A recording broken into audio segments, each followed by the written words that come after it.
Hello, welcome to the week that changed the world. We've been sort of moving through the journey that Jesus took during Holy Week and reflecting on what it can mean for us. And so today, Good Friday, first of all, I'm grateful that you're joining us and that many of you have been joining us, whether in real time or watching them after.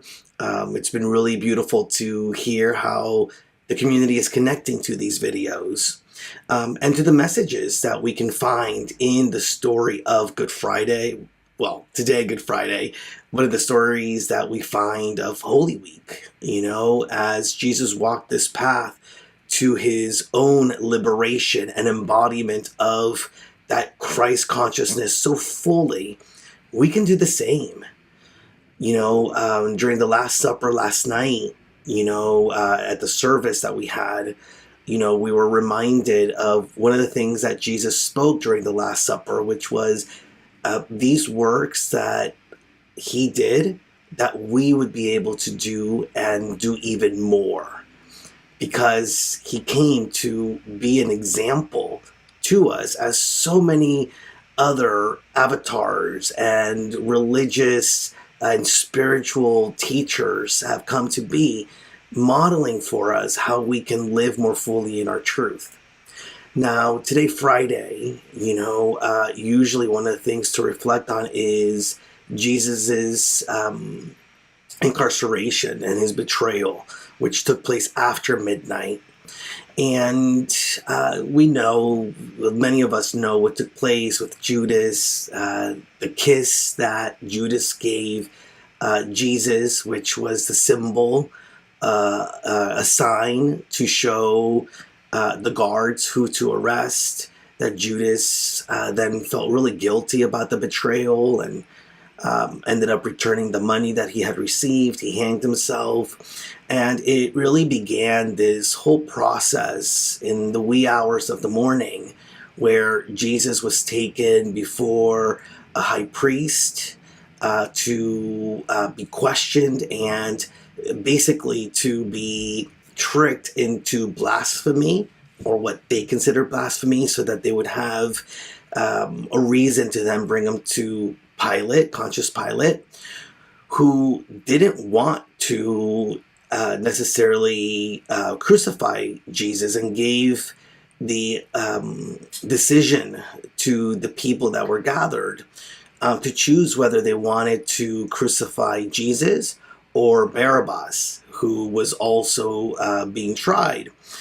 And in many ways couldn't believe that people were choosing to crucify Jesus over the other person, Barabbas. And that really just made me think of the many ways and the many times in which, although I knew who that or what that Christ spirit was within me, I chose differently.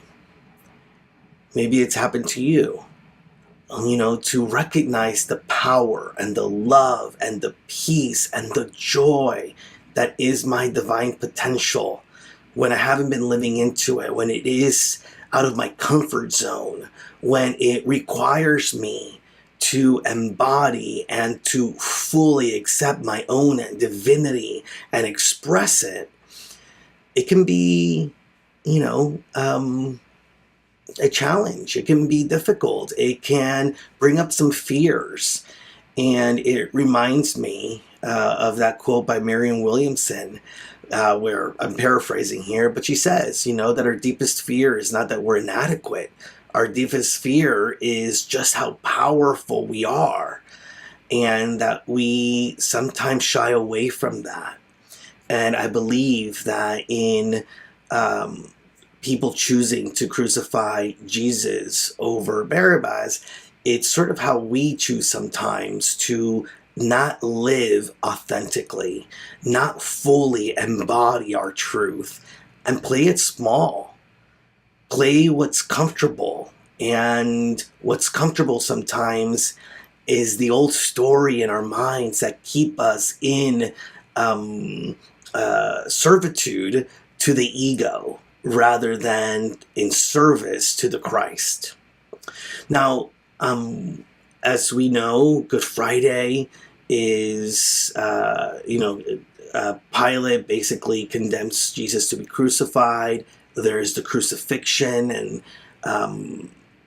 one of the things that I would like to do with you is to briefly talk to you about the 7 last words or phrases that Jesus speaks on this day. And in Unity, we take a look at those 7 last words or phrases metaphysically. And it's a really wonderful opportunity tonight for us to contemplate on these words and what they mean for us. And so I just want to share them with you and share a little bit about them with you. But I really invite you, as we are honoring Good Friday and the crucifixion of Jesus, which is also a reminder that we are to move through a crucifixion of the old way of being into the new way of being, what we can gather from it and how we may be inspired by these last 7 words. And so the first of the words or the phrases is found in Luke 23:34. Father, forgive them, for they know not what they do.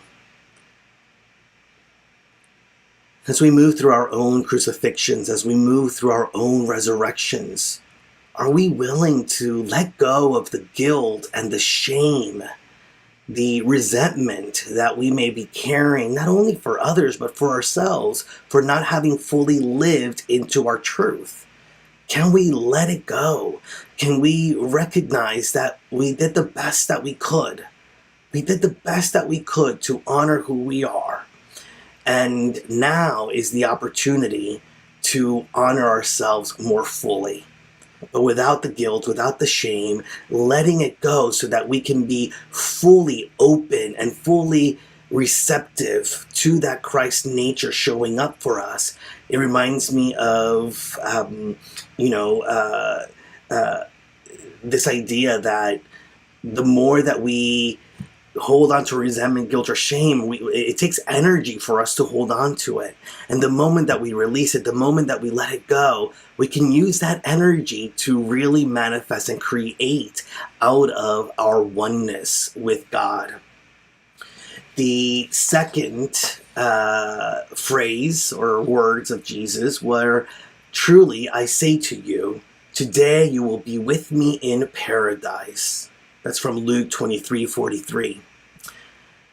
Truly I say to you, today you will be with me in paradise. Today. We can choose today to fully remember our oneness with God through our own Christhood. And so as we release and we let go and we forgive, we then recognize that we step fully into our connection with the divine. And that is heaven on earth. That is paradise. Heaven and paradise is not a place to be lived into, after death.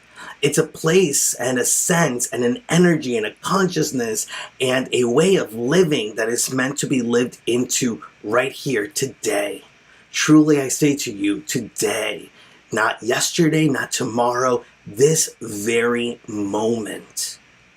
Can we own this moment? The next phrase, were from John chapter 19:26. Woman, behold your son, behold your mother.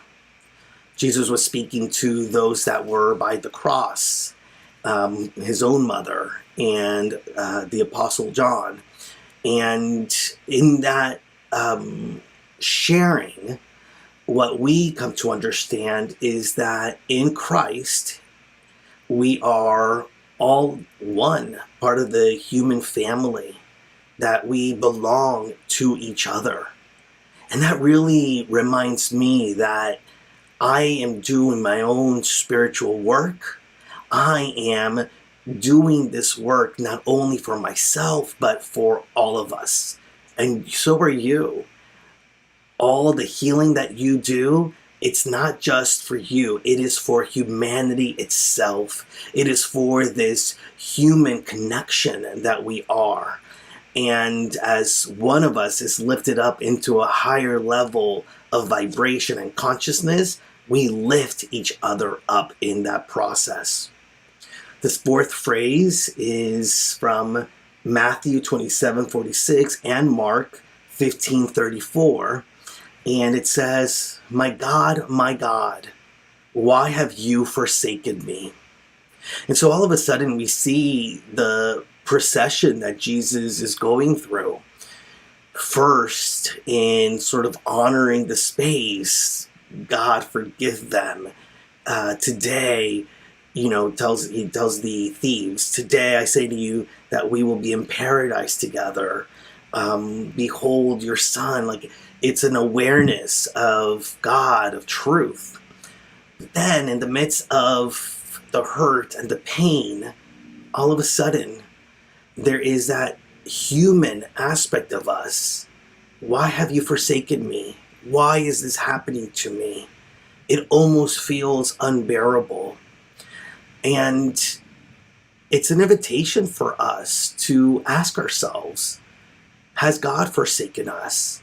Or has our own understanding of the experience, our own error thinking, forsaken who we are? And in these moments where we ask ourselves, have we been forsaken, or have I forsaken? We can ask, well, if I've forsaken something, what is that thing?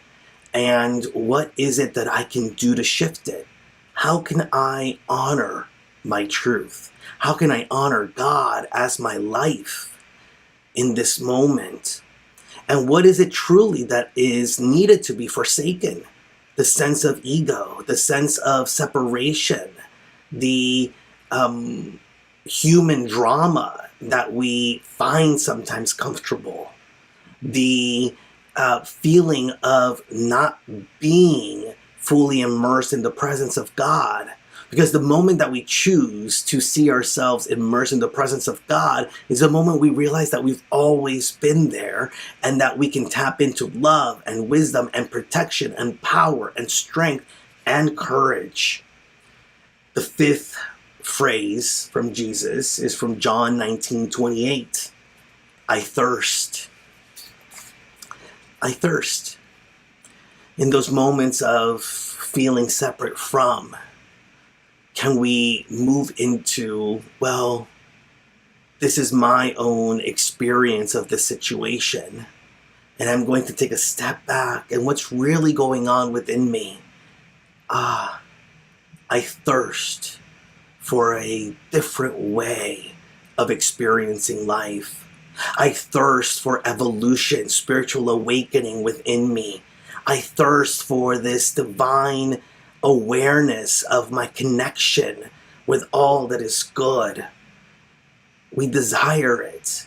And that own desire that we have, Charles Fillmore would say that that desire is specifically a guidance that we are receiving towards what we want to experience, towards more of our good, towards a deeper and more expansive experience of the divine.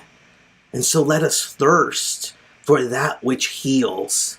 Let us thirst for that which will give us the strength and the endurance to move into heaven on earth, to move into our own resurrection, to move beyond the dark night of the soul, and know that what is being birthed is magnificent.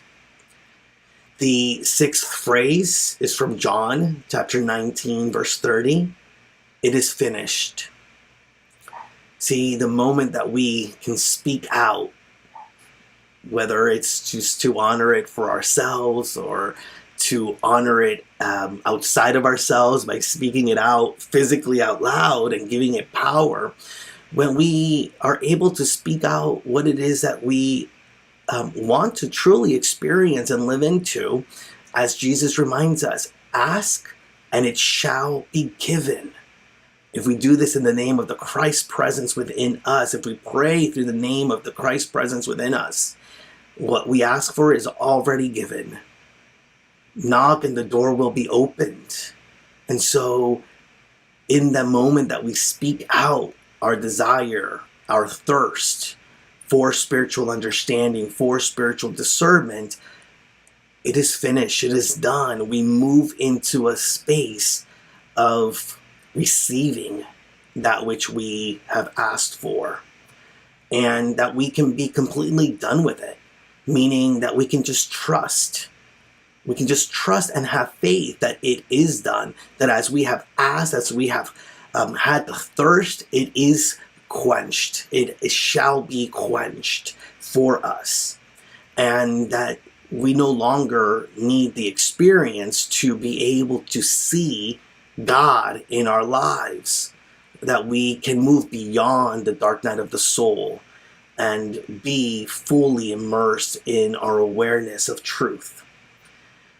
And once we do that, we move into the 7th phrase, which is from Luke 23:46. Father, into your hands I commit my spirit. The surrendering process. Truly committing to the Christ in us. And yes, it can be difficult. Life can be hard. But the moment that we fully step into our faith, the moment that we are able to trust and hope for that greater vision, or to move into that greater vision, we surrender. We surrender our whole being to this awareness. We surrender to that experience that we may be going through, knowing that we don't go through it alone, that we go through it through the strength and wisdom that God is in us, that we are comforted in it, that we may find peace within it, that we may find a place of grace within it. And I see these last words also as almost an affirmation of gratitude, because we are so immersed in spirit. We are so faithful and trusting of God and the Christ nature within us that we simply surrender to it. There's nothing else to do but to be one with it and be fully aware of our oneness with it, almost as gratitude for what we trust and know. You know, it's almost like as we have received, I gotta surrender to you, because as I have received, I just have to give. And so I invite you to contemplate these last 7 phrases of Jesus. You might want to watch this video again just to remember what those are, and just pause it for a little bit after each one and ask yourself, what does this mean for me? I look forward to hearing from you in the next couple of days what Good Friday and these last 7 phrases are able to do for you. We'll see each other tomorrow.